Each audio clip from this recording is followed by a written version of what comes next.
नमस्कार दोस्तों, पहलवान गुरुदीन ग्रुप ऑफ कॉलेज के यूट्यूब चैनल में आपका स्वागत है। मैं रामलाल रैकवार, प्रवक्ता राजनीति विज्ञान, पहलवान गुरुदीन विधि महाविद्यालय, पनारी, ललितपुर।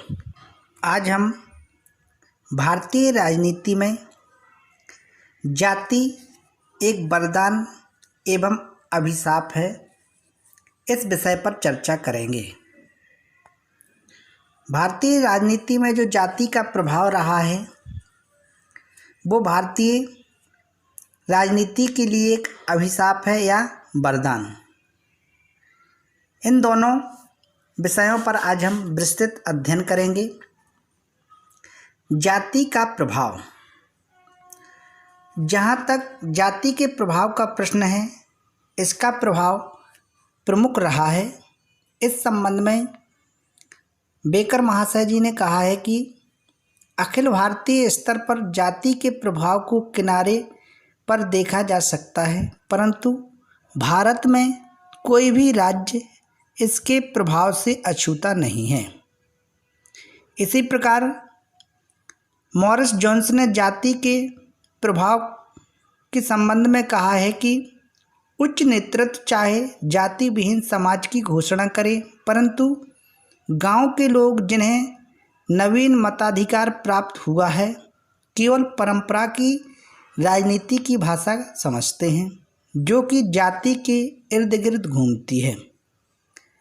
आज का जो हमारा अध्ययन का विषय है, जाति वरदान है या अभिशाप, तो हम दोनों टॉपिक पर विस्तृत चर्चा करेंगे। पहला जो बिंदु है, जाति वरदान के रूप में। जाति ने भारतीय राजनीति पर केवल विपरीत प्रभाव ही नहीं डाला है, अनेक विद्वानों ने जाति को भारतीय राजनीति के लिए वरदान के रूप में स्वीकार किया है।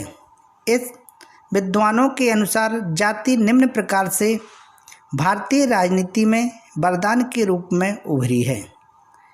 पहला पॉइंट, लॉर्ड रूडोल्फ तथा सुरजन सुडॉल्फ आदि लेखकों की मानता है कि भारत की जाति व्यवस्था ने राजनीतिक जागृति और विभिन्न जातियों के राजनीतिकरण में सहयोग दिया है, और इन अर्थों में जाति व्यवस्था अभिशाप होने के स्थान पर वरदान सिद्ध हुई है।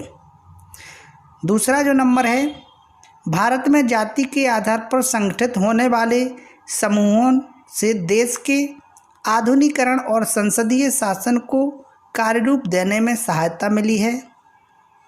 रूडोल्फ के अनुसार अपने परिवर्तित रूप में जाति ने भारत के कृषक समाज में प्रतिनिधित्व, जनतंत्र की सफलता तथा भारतीयों की आपसी दूरी को कम करके उन्हें अधिक समान बनाकर समानता के विकास में सहायता दी है। जाति वरदान के रूप में इसके अंतर्गत तीसरा जो पॉइंट है, संचार और परिवहन के साधनों के परिणाम स्वरूप देश के विभिन्न भागों में बसने वाली जातियां एक दूसरे के संपर्क में आईं। राजनीतिक समानता और सार्वजनिक मताधिकार के कारण उन्हें राजनीति में भाग लेने का अवसर प्राप्त हुआ। इसी प्रकार जो अगला पॉइंट है, राजनीतिक संस्थाओं में प्रतिनिधित्व प्राप्त करने के लिए विभिन्न जातियों ने संगठित होकर प्रतियोगी राजनीति में भाग लेना शुरू किया।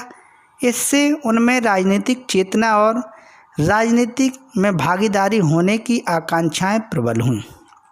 इस संबंध में रजनी कोठारी ने कहा है कि यह राजनीति नहीं जो जातिग्रस्त है, बल्कि यह जाति है जिसका राजनीतिकरण हुआ है।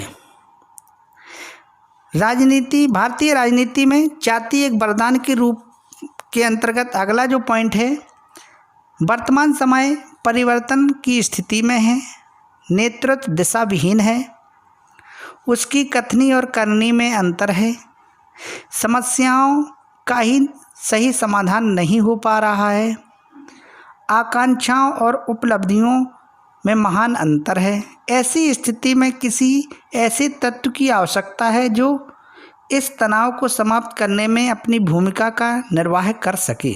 जाति वर्तमान में यही कार्य कर रही है। अतः रूडोल्फ का विचार है, राजनीति में जाति को गंभीर रूप से गंभीर समझा गया है और इसकी सकारात्मक भूमिका की उपेक्षा की गई है। आज का जो अगला बिंदु है, जाति एक अभिशाप के रूप में।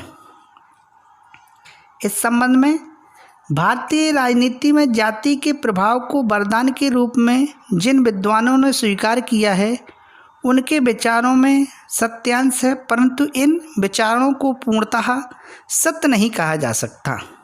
जाति ने भारतीय राजनीति पर विपरीत प्रभाव भी डाला है। इन विपरीत प्रभाव का जो हमें एक अभिशाप के रूप में मिली हैं, निम्न शीर्षकों के अंतर्गत हम अध्ययन करेंगे। इसके अंतर्गत पहला जो पॉइंट है, भारत ने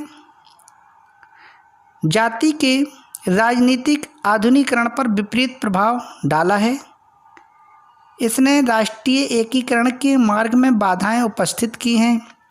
जाति ने संपूर्ण समाज को छोटे छोटे समूहों में बांट दिया है। इससे जातीय भेदभाव, राजनीतिक पक्षपात तथा सामाजिक अन्याय की भावनाएं प्रबल हुई हैं। दूसरा जो पॉइंट है, स्वतंत्रता प्राप्ति के पश्चात सामाजिक क्षेत्र में जाति का प्रभाव कम हुआ है, लेकिन उसके राजनीतिक प्रभाव में वृद्धि हुई है। जाति को एक साधन मानकर उसके आधार पर अधिक से अधिक प्रतिनिधित्व तथा लाभ प्राप्त करने के प्रयत्न किए जा रहे हैं। इसका स्वाभाविक परिणाम यह हुआ कि समानता के स्थान पर विषमता तथा सामाजिक अन्याय को बल मिला है। योग्यता की उपेक्षा कर जाति के आधार पर पदों का वितरण किया गया है। शासन सर्वसाधारण के हितों में अनुकूल कार्य न करके सामूहिक हितों को प्रधानता देता है। ये सारे तत्व राजनीतिक आधुनिकीकरण के मार्ग में बाधाएं उपस्थित करते हैं। जाति एक अभिशाप के रूप में, इसके अंतर्गत जो अगला पॉइंट है, भारतीय राजनीति में मतदान व्यवहार को जाति में प्रभावित किया है। इससे जातीय भेदभाव उत्पन्न हुए हैं। इसने राजनीतिक तंत्र के कुशल संचालन के मार्ग में बाधाएं उपस्थित की हैं। इस संबंध में एन श्रीवास ने कहा है कि परंपरावादी जाति व्यवस्था ने प्रगतिशील और आधुनिक राजनीतिक व्यवस्था को इस तरह प्रभावित किया है कि राजनीतिक संस्थाएं अपने मूल रूप में कार्य करने में सफल नहीं हो पा रही हैं। जाति एक अभिशाप के रूप में, इसके अंतर्गत अगला पॉइंट, जाति ने प्रजातांत्रिक और धर्मनिरपेक्ष सिद्धांतों को शिथिल किया है, विघटनकारी तत्वों को बढ़ावा दिया है, गुटबंदी और दल बदल को राजनीति को प्रोत्साहित किया है, राष्ट्रीय एकता के मार्ग में बाधाएं डाली हैं। इस संबंध में D.R. गाडगिल ने कहा है कि क्षेत्रीय दबावों से कहीं ज़्यादा खतरनाक यह बात है कि वर्तमान काल में जाति व्यक्तियों को एकता के सूत्र में बांधने में सहायक सिद्ध हुई है। जाति के एक अभिशाप के रूप में अध्ययन करने के बाद हम जाति का भविष्य, वर्तमान समय में या जो भविष्य के समय में जाति का क्या भविष्य है, इस बिंदु पर चर्चा करेंगे। भारतीय राजनीति पर जाति का प्रभाव वरदान और अभिशाप दोनों ही रूपों में हुआ है। क्या भविष्य में भारतीय राजनीति जाति के प्रभाव से मुक्त हो जाएगी? इस संबंध में कोई निश्चित भविष्यवाणी नहीं की जा सकती। यद्यपि यह भी एक तथ्य है कि शिक्षा के प्रसार और आधुनिकीकरण के मूल्यों को अपनाने के परिणामस्वरूप जाति का प्रभाव यदि समाप्त नहीं हुआ तो कम तो अवश्य ही हो जाएगा। इस प्रकार आज का जो हमारा अध्ययन का विषय भारतीय राजनीति में जाति एक वरदान एवं अभिशाप के रूप में, इसका अध्ययन विस्तृत रूप से किया गया। धन्यवाद।